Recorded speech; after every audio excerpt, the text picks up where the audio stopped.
He's telling me your wheel, and I'm telling him, nope, not my wheel yet. You got to stay there and keep riding. Hey, thanks, gentlemen. Thank you for joining. It's good to see you. You got new hats, new brims, new gear, new team. Thanks for having us, Dave. Nice job in Dubai. This is a good chance to catch up because we never get to see you guys. We're going to lose Victor already. This is going to be a game. But on behalf of me and Sailing World, I will say congratulations, man. Bravo. You got the boat around the course. You're foiling and you're stuck at the bend easily. But we will get to that anyway. So this is sort of an impromptu, I guess, debrief of your first SailGP event. So I got a couple questions for you. Yeah. Let's start with the good stuff. Let's see if I can do this. Share screen. Because you know what I'm getting at here, right? Can you see it? Yep. All right. Are we looking at what this has been a hot topic on the social media? Yeah, let's see. Because it's awesome. All right, so let me know. Am I full screen here? Hopefully this is I'm gonna start again. All right. It looked good. So had a nice day. All right. So this is 5 seconds out, and I will admit, as a viewer, I was like, man, nice job owning that end, but they're definitely gonna get rolled. Did you ever think that at the same time too? You're like, well, I gotta fight to get this. I might get rolled. I'll start, I guess. I think the plan was always to, start up the line for this start. We talked about it before the race, and it looked like there was better breeze up the line. And, we acknowledged from all our experience sailing the catamarans that, starting down the line in these conditions, despite, it maybe being slightly favored, that, there's a lot of risk if you get rolled starting down the line. It's almost a guaranteed to be put into the back of the pack. So, we wanted to play a high percentage move and start up the line, and we did a nice job setting up on ley line. Victor called a great ley line back to the boat, which you can see here, and timing to the boat was nearly spot on, but we were it's tricky in these boats. There's a lot going on, and we had some pressure from behind, and we were doing everything we could to not get hooked and also not be over the line. All right, so let's watch it go here. Like 4 seconds, 3 seconds, 1 second. I was like, oh, they're good. I got through. They're okay. Well, I guess not, huh? But what's amazing to me is we're only, I guess that's 12, 5, 10 seconds of how quickly they get launched, right? I mean, the advantage of that kind of start, but obviously penalty flag is done, and that was the end of that. But big cojones. Or did it just feel like the right thing to do at the time? Oh, for what? For us or for Ainsley? Yeah, both of you, I guess.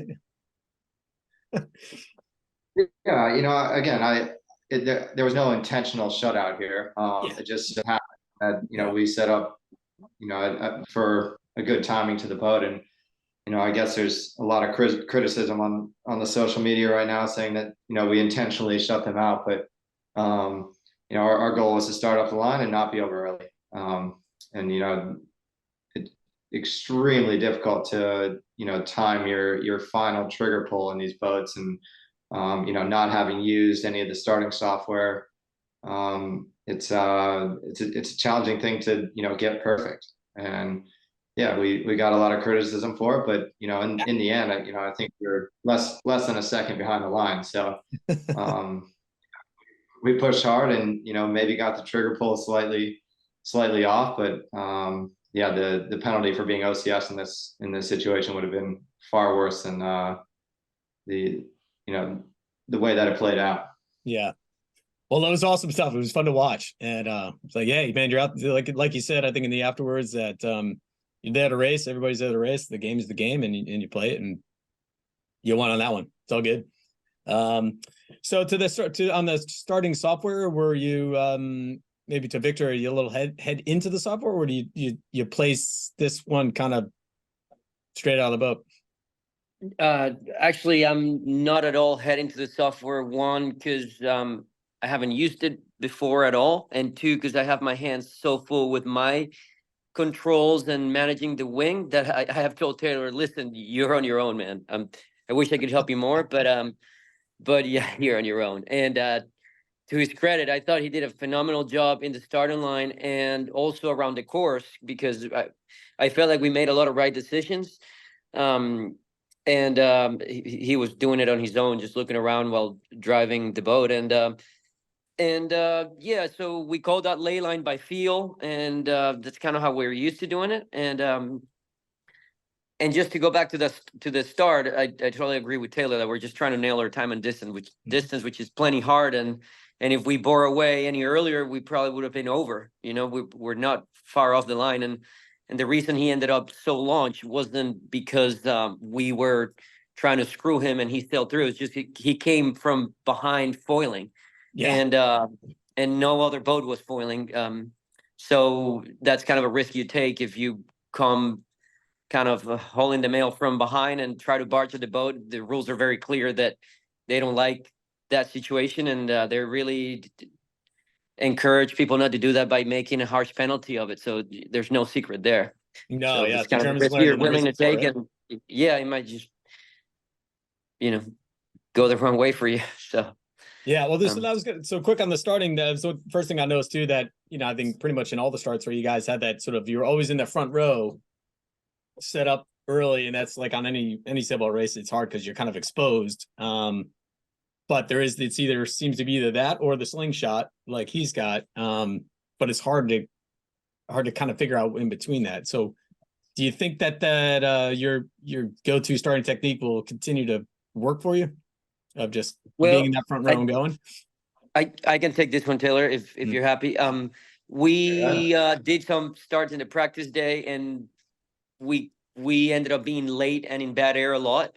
And I think the early approach is very powerful in the light air, because look, if you're not foiling, it's very hard to get through the bad air and these big wings. So I think this is a good approach. I think it worked well for us for the light air stuff. And to answer your question, we don't know what the next approach is going to be, because we're just trying to figure out as we go here. And it's all very new, but we're going to be open-minded, and we're going to be we're going to study what's working and what's not working, and we're going to come up with the best solution. So we're open-minded. Yeah. First starts, check, light air, done. Question on the playbook, because they say that a lot, particularly in the broadcast. Did Jimmy leave you with a bit of a playbook, or did you got an empty book that you're starting with? Well, go ahead, Taylor. You can take it if you want. Yeah, I think there's some guidelines that at least sailing in Spain and Cadiz with the team when Jimmy was driving, they definitely had some like pretty strict rules and some guidelines on when they want to be turning back to the line, and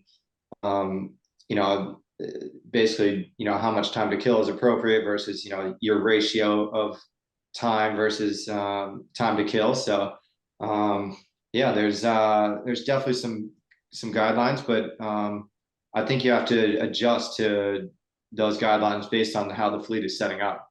I think every start is so different that you need to really focus on where the boats are, if they're all late into the box, if they're early into the box, if they're pushing up the line, if they're going to push down for the pin end of the line. So while you definitely have some rules that you're trying to follow, you also need to be ready to react and change your game plan at any point, because it seems like kind of anything goes in this fleet. It seems that people are willing to I guess push the limits at times to just basically be there for themselves. There's it's all about yourself and getting off the line, and it can be really challenging in itself. So how about around the race course? One thing we noticed, obviously, is we were talking earlier about the broadcast. It was hard to tell how you guys did past the first mark, because the camera goes to the front three, and so what was happening for you guys around the race course in terms of just maneuvers, and everything that we couldn't see, and just kind of the fleet management stuff. So start with the maneuvers, getting those right. You want me to take it, Taylor? Yeah, go ahead. So we learned so much throughout the week and even throughout the racing. The first day felt like we were really hurting on the jibes relative to the fleet. And we reviewed the data and we were doing something completely different with our boards at the exit of the jibes. And then we started to match the fleet, and the second day felt much better in the maneuvers. The first day we had some foiling tacks that we felt like we were doing well on. You got to realize that 2 days before we couldn't tack without having a massive crash. So felt like we were making gains quickly. And while we were making gains quickly during the racing on the tacks, we made a couple of good tacks. And then at the top of the beat, we're looking really good. And all of a sudden my buttons turned off, and I'm just panicking. Oh, my buttons are off. My buttons are off. My buttons are off. And what happened was that I had been forgetting to bring the board all the way up. So I told myself, which means I have to tap the button once to get the board ready to come up, and then I tap it again and leave it pressed until it's all the way up, which takes about 6 or 8 seconds. So I had been pressing it for only 4 seconds or 3 seconds, and then we'd be dragging some board, and of course everyone's getting frustrated with me, and I go home and I debrief myself. Dude, don't forget that freaking board tomorrow, okay? I write it on my notes, capital letters with exclamation points, the board all the way up. Come on. So I trained myself to leave my foot on the button and not even take it off. But I didn't know that there is a safety feature that if you press the button for over 15 seconds, the buttons come off. And that we were going to do the next tack, everything setting up right. And I told Taylor that the first day everything happened so quickly, but eventually I was starting to see things in slow motion. We're turning so quickly through the wind, but yet I'm like, okay, it's too early. It's too early. Now's the right time. Board up. And I hit the button, and oh my God, it's not coming up. And I hit it again, and I hit it again. Guys, my button is not working. And Taylor knew what was going on. Yeah. He said, I'm going to reset it. And I had no idea what that meant. But anyway, so I think what I'm trying to say is that we made some progress, but then, kind of the typical thing where you're getting better, and then you dip a little bit, and then you get better, and so forth. But it felt like, look, at the last day, we felt much better with the maneuvers. The jibes were, I think, I don't know if they were as good as the fleet standard, but they were close. And the last day was non-foiling tacks because it was H1 sailing, and those felt pretty good. It felt like we were very competitive the last race. We passed some boats in the last beat, which was very encouraging. And we were able to make smart decisions in the moding of the boat, and being disciplined, staying H1 rather than trying to go for a foil, and that all went really well. So the first day, I would say we're definitely losing in maneuvers, and the second day we felt more competitive. So H1, for those who weren't watching it, that's the basically traditional catamaran style. You probably felt like you're sailing M32s again. And I think that really helps, having a little bit of experience in the M32 fleet, and Taylor's very experienced and has been super successful. So I think that's helpful in the light airs, and also I think it's helpful and very handy that Taylor flew the boat for a season or 2 seasons. That you can correct me if wrong, Taylor, maybe 2 seasons. I think that that allows him to be a great leader out there and to show, the rest of us that are first timers, some of the critical things that the boat needs and how it operates. So, yeah, I still think it's insane that you could throw a bunch of people into a boat like that and even expect them to foil around the course at any point after a couple of days. So, oh my God, I told Taylor and the rest of the guys after day one, I called my dad and I said, Dad, we're gonna get last in every race by a leg or 2. And I don't know how I'm going to figure these out in 3 days, but I have my hands full, and I'm completely over my head, and I'm overwhelmed. And every day we got a little bit better, and we reviewed the data. We looked at other teams, and we worked together, and ended up making it happen around the course. So, but then, the next to the wing. I mean, they kept throwing curveballs at you. It's not like it wasn't like an easy event. in any regard whatsoever. That you're in Dubai, it's an absolute circus, and all of a sudden you got to make wing choices. You got a wing you never sailed with. So, real quick on the wing, as a first timer, what's the difference between the two of them trying to control it? The difference between the two of them, There's a lot. I guess I wouldn't say it's a big difference. The bigger wing, 5 meters bigger. yeah, but I mean, does it feel different in my hand? Not really. Does it? There's some subtle differences, like you have to use the twist more because you're so overpowered. So, but is that really hard? No, really. All you have to do is press a button, man. I just press the twist, and you just run a flatter sails. The cambers that I was running, I realized that with the same cambers as the 24 wing, we had too much power and we were too draggy. So we had shallower cambers. And the big wing has a H1 mode, one hull, that is very good, and it's almost equivalent to foiling upwind, or even better than foiling upwind. So you have more moding, I guess. And taking off on the foils requires a little more boat speed because the wing's heavier. And the maneuvers can be a little bit trickier because the wing has more weight. So when the boat gets on top of you one way, it wants to keep going. If you're heeling to weather too much, then it's really hard to recover. If you're heeling to leeward, very hard to recover. But yeah, small subtleties, but maybe because of my lack of experience, that didn't feel like a big deal.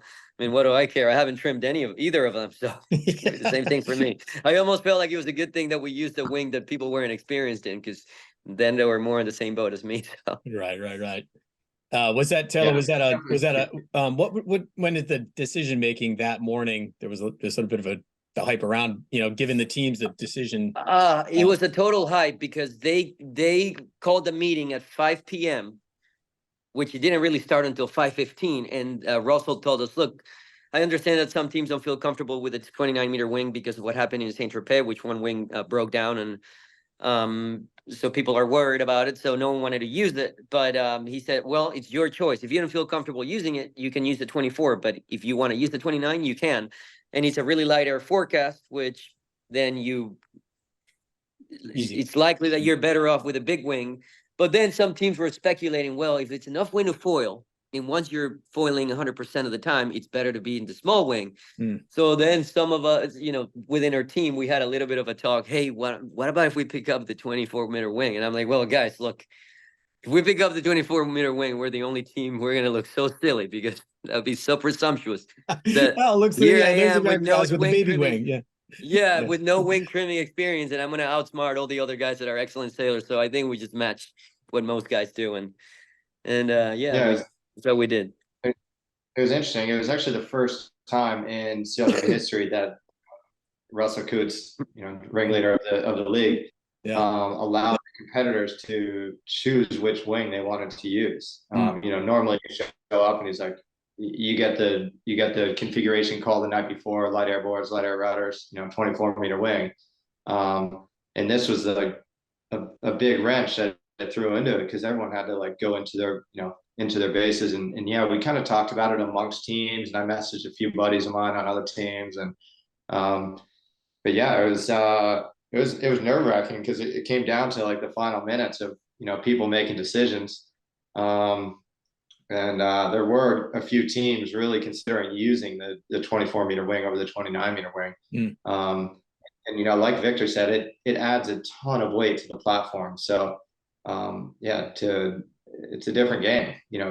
I think if the breeze is a few knots lighter and we were H2 the whole time, it would have probably been better to definitely would have been better to have the 29-meter wing, just more sail area. The conditions that we sailed in, it was probably on the fence if the 24 or the 29 would have been better, because a lot of the races we probably would have been foiling with the 24-meter wing.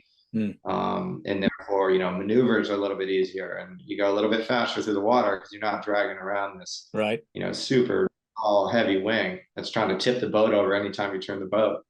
So yeah, it was tricky for sure, but in the end everyone went with the 29, and ended up being kind of just a normal one design racing. All right. So what about the crew changes? You know, you've done all your practices, right, with a full squad. All of a sudden it's like, okay, well, now you're going 4 up. What was the what was that transition like? That was hard. Yeah, I bet. That was really hard for me because that means that I inherit a couple of other jobs, which is popping the wing in the tacks and jibes, and I hadn't even done it before yet because we hadn't sailed 4 up. So yeah, that was hard. And also, you know, I can contribute by easing or trimming the jib from my position too. I got pedals or buttons in my feet that I can trim and ease the jib. And now, you know, men down or two people down, we need to take care of those things, just the 4 of us. So it was challenging. It was a big challenge. When we went practicing the day 1 of racing, we went with 6 because it was windier. And that's when we did that first tack. When I saw everything in slow motion, I was like, oh my God, I'm going to figure this out. I got it. I know exactly when to pull that board up now. And then they say, well, now you're going to sail with 4. I was like, oh my God, now here we go. Just when I was feeling comfortable. So You it was survived hard. it. Yeah, right. And another thing was, I thought it was very funny, was that out of every maneuver, I found the maneuvers very tricky from my position, because out of every maneuver, I have to do a few things. Like I have to make sure my twist is in the right position going into the maneuver. And sometimes I can't even look at the screen because Taylor says stand by and I have to run. And I'm on the way there, I'm thinking, oh boy, where's the twist? So I land on the new side. I look at the twist. Okay, I know where I am. I know what to do on the exit, whether I'm going to catch it with twist or I'm going to depower it with twist. And then I got to set up the winch, make sure I'm not going to get any overrides. And I got plenty this week. I got Sayus override city. And then I have to pop the wing. And after popping the wing, I have to figure out when to pull the board up, depending on whether we're crashing the weather or we have leeward heel. So I can contribute to what the boat needs with the timing of the board. And then I have to ease the wing sheet to the right place on the pod, and feather the twist. And at that point, Taylor's very eager to switch sides, and he's desperately telling me, he's telling me your wheel, and I'm telling him, no, not my wheel yet. You got to stay there and keep riding. And a lot of times you say, your wheel, nope, not yet, not yet. Okay, my wheel. And by the time I said my wheel, is because I knew the boat was tracking straight, and Taylor could cross the boat without me touching the wheel. So that's what we did most of the time. Yeah. See, I think that's the biggest. That's what's wrong with SailGP, is because it's all about the skippers, and it's just false, man. It's like it's everybody else is doing all the work. Yeah, a few times Victor was like, my wheel, I was like, Vic, your wheel, and just I knew he was too busy. I just got the bug on his stride, just went for it. Just, you know, 2-3 seconds across the boat, and you're gonna get a hold of it on the new side, and hopefully it doesn't, you know, hopefully you don't miss the cockpit process. Yeah. Yeah. That's insane. Definitely heavy loaded for everyone on board when you switch to 4 up, and you kind of always have to be watching each other's back. I think is the biggest takeaway. You know, like Victor said, he's got jib buttons. You know, one of the grinders has jib buttons. I have jib buttons on the wheel. You know, so we're always just trying to, you know, look after each other. You know, like Victor is sometimes busier than other times, and you know, I can unload him a little bit, or, you know, so biggest thing is just looking after each other and trying to pick up the slack. You know, when you're unloaded, you try to, you know, take the pressure off one of your teammates. So really challenging. But that's what's crazy is, I mean, that's like, even then that's true even if you take away all the other boats on the race course, but you're also like tactically trying to sail a race in a race course that's pretty tiny, and you only got 3 legs. I mean, on top of it all, right? Yeah, that's one thing I definitely struggled with, is, you know, just trying to get the boat at the proper wind angle for normal sailing while flying the boat, and then, you know, trying to look around as well. It's just almost a non-starter for the amount of days that we've put in together. Yeah, but yeah, you did it. I mean, you pulled it through. All right, so the last bit, because we know the attention span of the people on the web is short. This is also your first foray into this SailGP. It is a circus on land. There's a lot to do. There's the media stuff. There's the hospitality. There's this and that. There's riding camels in the desert and videos, and, you know, what was how did you find that balance of trying to, hey, I want to go racing, I'm not ready for all this stuff yet? Well, it definitely adds another element to the game, you know, and but you know what we're trying to build and you know create this new team. It's a crucial part of it. Mm-hmm. To build a fan base and to get get the fans engaged. So yeah, I think the biggest thing is that we just need to remember to have fun with it and yeah, you know, I think we did a good job with it this week, despite there being a lot of other obligations. You know, we're, you know, still in the base, you know, just creating media naturally and you know, throwing the football around before we head out, or, you know, Victor juggling the soccer ball. And so in that sense, I think you just have to, again, have fun and make sure that, you know, you're focusing on the sailing when you're on the water, but also, yeah, having a good time when you're on shore and not letting the media, you know, like, I don't know, overwhelm you in that sense. Do you find other chunks of the day where you really have your own team time to focus on what you got to do?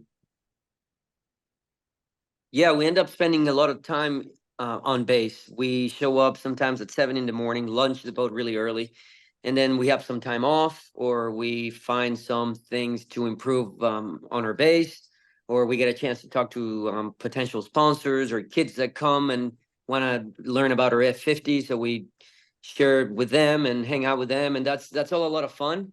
And we get to meet different cool people, like Josie Altidore was hanging out with us, and well, it's important that we stay focused on the sailing. I found it fun and almost refreshing that we could do some other things and take our mind off or the pressure off and have a good time.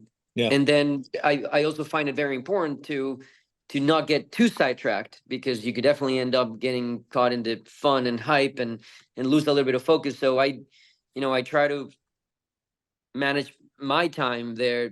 Okay, this is some time to have fun and to enjoy and to share with other people. And I also made sure that before going racing, I went through my notes and I kind of zoned in and had a time for myself to visualize the day and be prepared. So I think you can definitely do both well. Mm-hmm. All right, then. What's I mean, you don't have a lot of time at all till you get to Abu Dhabi. Yeah, but we got I think it's a month. How do you go from there to there, from one event to the next? What's the most important thing to bridge the gap? Taylor. That's good. You go ahead, Taylor. Yeah, I think biggest thing for us is, you know, the amount of data coming off these boats is absolutely incredible. You know, we have every data point from every boat out racing.